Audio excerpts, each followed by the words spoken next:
Welcome! Today we're going to be talking about Legends Untold. And more specifically, I'm going to be answering questions to help you decide whether or not it's a game for you or not. So essentially what I've done, I've scoured the internet for questions from people who seemed like they were interested in buying the game, but they weren't sure if it was for them or not. So I've essentially taken those questions, added in some of my own, and now we're going to answer them here for you today.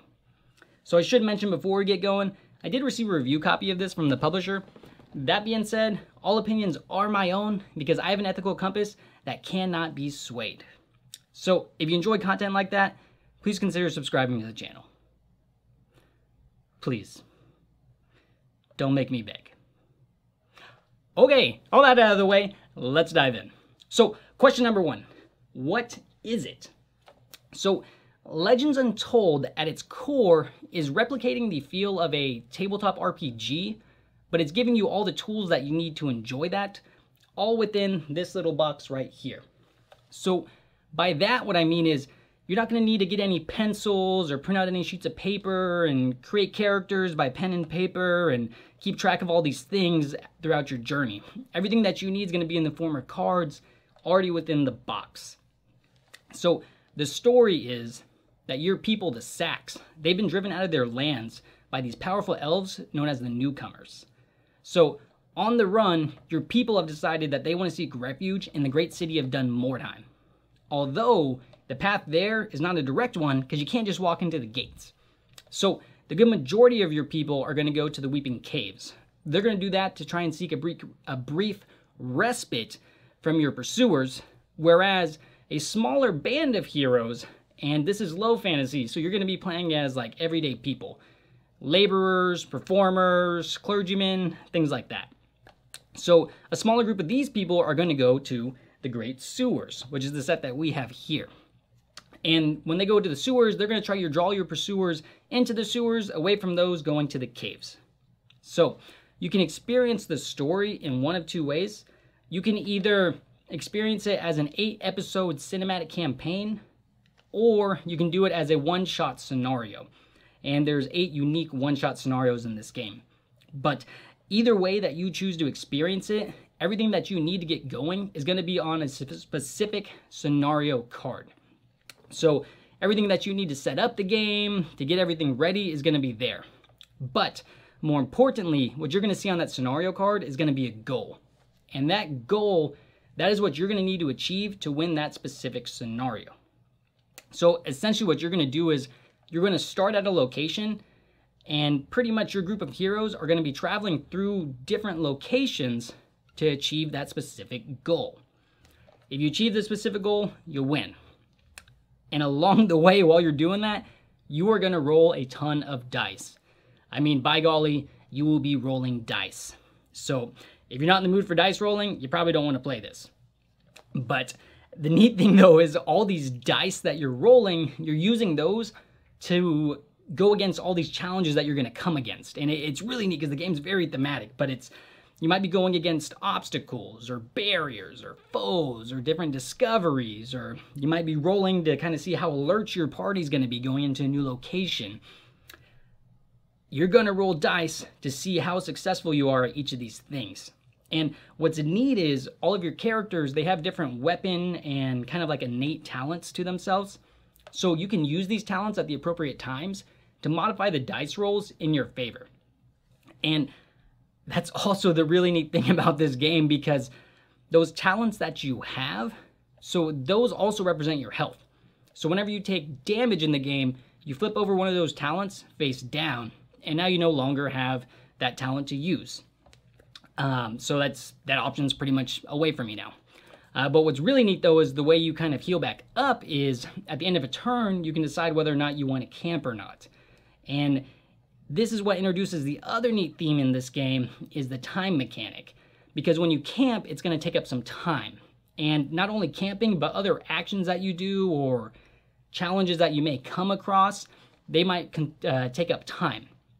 And what's neat is you're on a time clock because you're being pursued by these people who've pretty much demolished your folks. So as you run out of time, you're going to trigger different events. And what's neat is if you ever run completely out of time in that event deck, although you don't lose the scenario, now you're pretty much pushed up against the wall, and it's going to be a lot more difficult for you to win, as all the actions and abilities that you would normally have aren't necessarily going to be available to you.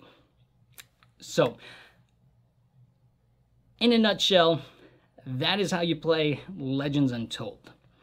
So, I did mention that there were two ways to experience this game, the cinematic campaign and the one-shot scenarios. So, what is the cinematic campaign, and how exactly does it work? Well, what's neat is the cinematic campaign, essentially it's 8 episodes, and you're going to experience it starting at episode 1, and then you're going to set up everything based on that scenario card. If you win that scenario, you're then going to go to episode 2, and then so on and so forth. But what's neat about the cinematic campaign is this is the main way to experience the story of the game, but also if you beat a scenario, your characters are going to level up. And when they level up, you might get new weapons. You might be able to upgrade your existing weapons. You might get new talents, whether they be weapon talents or innate talents. You might get new kit, which is what the game calls it, which is like clothing or different items that you can use. And what's neat is when you level up, anything that you have in the cinematic campaign, it then carries over with you into the next scenario. So that's one really neat thing. And what I like about it a lot too is it's so easy to keep track of everything, because in between scenarios, what I end up doing is, because typically I'm not going to play one scenario after the next, I'm going to pack the whole game up. So what I end up doing is pretty much all the character cards that go with that specific character, I pack them all up together, and that's how I put them back in the box.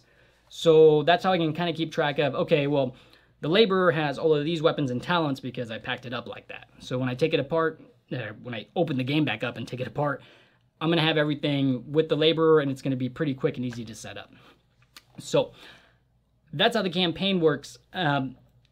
You could, and because you can play this with 1 to 4 players.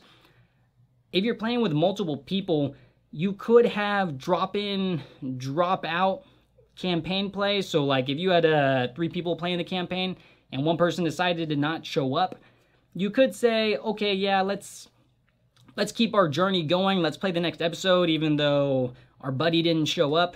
But and technically that would work, because each scenario has got a level rating on it. So, and there's usually a range, like 1 to 2, 3 to 5, 5 to 7, something like that. So you could technically play that episode, progress to the next one, level up, and then your buddy can come back not leveled up. Kind of stinks because they're not going to be as powerful, right? But really what you'd probably want to do in that scenario is kind of what I've alluded to, the other way to play, which is the one-shot scenarios. So the one-shot scenarios are neat because they are just on the other side of the cinematic campaign scenario cards, and essentially they are just one-off scenarios. None of your progress carries over between one scenario to the next. You just essentially experiencing it. You experience that specific scenario, and that's it. You don't level up, you don't do anything like that. It's just a nice, quick way to experience Legends Untold. And personally, what I did, just to kind of get used to the game mechanics, I did 2 one-off scenarios before I actually started the cinematic campaign, just so I could get comfortable with everything and get a feel for what all my character abilities are and everything like that. So that's the main ways to play. I have alluded to too, so I did mention your people split up into 2 groups, right? So part of your people went to the caves and the other part went to the sewers. So with that, there's actually 2 base sets for this game. There's the sewer set, which is what I have here, and then there's a cave set. So what's the difference between them? And which one do you need? Do you need both? What do you need? So what's very interesting is there are about 150 cards in each one of them, I want to say, and there's only 3 cards that are the same between the boxes. So the main differences are in, I should mention the intent, from what I've read, is the intent for releasing 2 base game boxes for you to choose is you can play them both and have one, I guess, grand adventure, experience both of the stories, because it's a 2-pronged story, right? Some of your folks are going to the caves, and then some of them are going to the sewers. So it's essentially the setup for a grand adventure ahead, because there's going to be more games after this. But really, the main difference between them, I mean, besides every card except for 3, I guess, is mechanically they're all the same. Whichever game you play, you're going to be having the same experience, but thematically, that's where everything differs. So with the sewers, And this is one really neat thing about this game is how heavy it leans into the theme. So all the cards that you have in the sewers, they're all going to lean into that theme, right? So the events, there might be, oh, the sewers are starting to get flooded, this thing happens. Or you might be having some sort of sewer blockage or whatever that you experience as an obstacle. So all the cards are going to be themed towards that specific, I guess, biome that you'd be in, right? So that's really the main difference, but at its heart, it's really what theme, what biome do you want to play with, right? Do you want to play in the sewers or do you want to play in the caves? And the enemies that you fight against and everything like that is going to reflect that. So that being said, can you mix the sets together? And this is what's interesting. So technically you can, because all the card types are the same, right? You're going to, like I said, mechanically it's the same. So you're going to have location cards, obstacles, barriers, adventure decks, yada, yada, yada. You're going to have all of these. But again, because they lean so heavy into the theme, if you mix them just straight together, you're going to kind of lose out on some of that, right? Because I might be in a sewer location, but then I draw a cave event, or I might fight against some cave enemy, or vice versa. I might be in a cave and I might hit, all of a sudden there's a sewer blockage in the cave or something, right?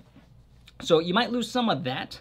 If you mix them together, it's definitely doable to give you more variety. The thing I think you won't really lose out on, and I only have the sewer, so I haven't done this, but the heroes as well. So each game comes with 4 unique heroes, and those are just essentially starting heroes. And you can mix and match those heroes, and from a theme standpoint, they don't really...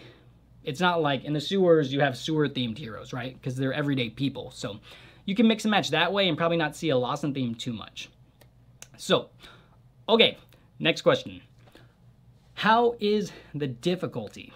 And this one's interesting because the difficulty of a game is kind of relative, right? Like, I might be this hardcore gamer and the game's not very difficult for me, and you might be newer to games and you've never played anything like this, and it's going to be pretty intense.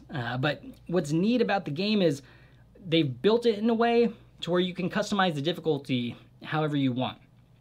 So the really easy way to do this is on these scenario cards on the setup, you're going to have all the card type icons, and there's going to be numbers above those icons, and there's going to be numbers below those icons. And essentially what that is, that's if I want to play a normal difficulty or if I want to play a harder difficulty. And the way essentially it's modifying is on the harder difficulty, you're going to put in more foe cards, you're going to put in more traps, and you're going to put in less loot, like treasure that you can get. So that's kind of how you can stack the deck to make it more difficult or less difficult. It's neat because in the rulebook there are different starting difficulties, right? If you want to play easier, you can start with an extra talent, which gives you more ways to modify the dice and more health. If you want to start tougher, you can start with less. So it's neat how flexible the game is like that. And it's interesting because I've read a lot too. The designer, and I think it is in the rulebook too, they really encourage you like, hey, it's your game, right? You can customize it how you want. So if it's too hard for you, don't feel ashamed if you need to take out some foe cards and add in some more loot cards just to make it more enjoyable for you. No one's going to judge you but yourself, really, right? So at the end of the day, it's your game, and it's built to be flexible like that. But personally, for me, I've just played it on the normal difficulty, and I've been enjoying it so far. So, okay, next question. How is it solo? And, oh, this is really neat too, because kind of like how that difficulty is flexible, they've done a really nice job at how the scaling works in this game, because the setup, regardless of the number of players you play as, is the exact same. You just need to decide your difficulty and then set the game up.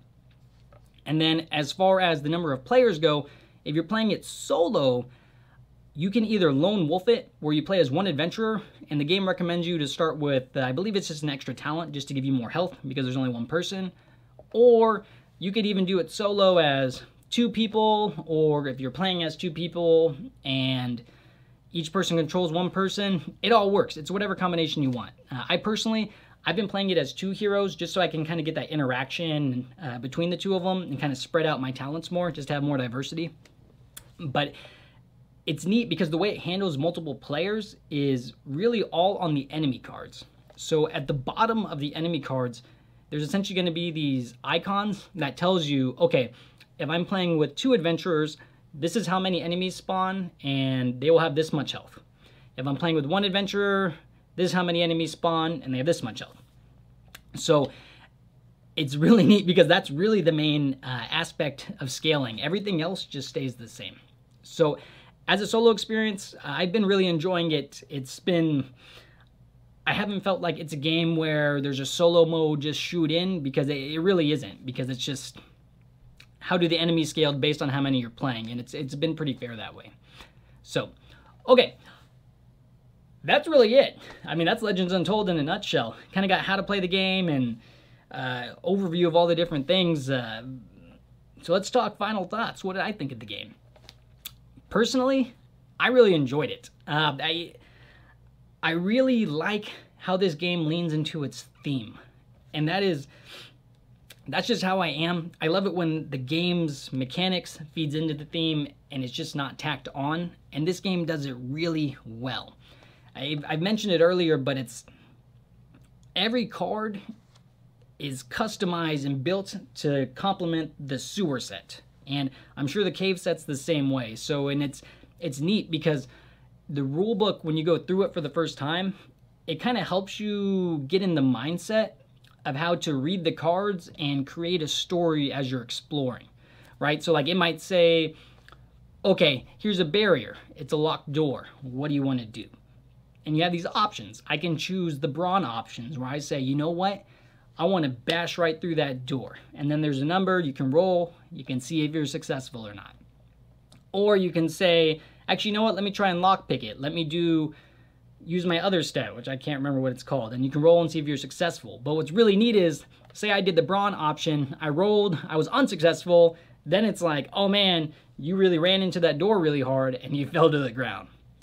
But if you're successful, it's like, okay, you bash through that door and then you bust through and now you're in the next room. Reap your rewards. So it's really neat how the theme leans into this game. I guess it's integrated is the best way to say it. My main knock against this game is the rules. So there are 2 rule books with the game, and you're encouraged to start with this one right here, which is kind of like the playthrough rule book. It walks you through a single scenario, and this one's pretty good to kind of give you a feel for the game. That's why I still did a couple of one-shot scenarios before I really launched into the campaign. The core flow of the game, once you get a hang of it, it's not too bad, right? It's, okay, let me choose what location I want to go to next. Let me scout, see how alert I am, face any obstacles that I might hit, and then if there's any enemies or any discoveries in the room, let me resolve those, let me explore, let me camp, let me do it again. So that core loop is not too bad. But what I kept finding is there's a lot of little rules in this game that even after, it probably wasn't until about my 5th play that I got comfortable enough to not have to keep looking into the rule book to look up these little rules. And it's not necessarily a bad thing, it's just, once you play it a lot, it's, okay, great. I got a feel for it, but it took me about 5 plays to not have to look up these little rules, right?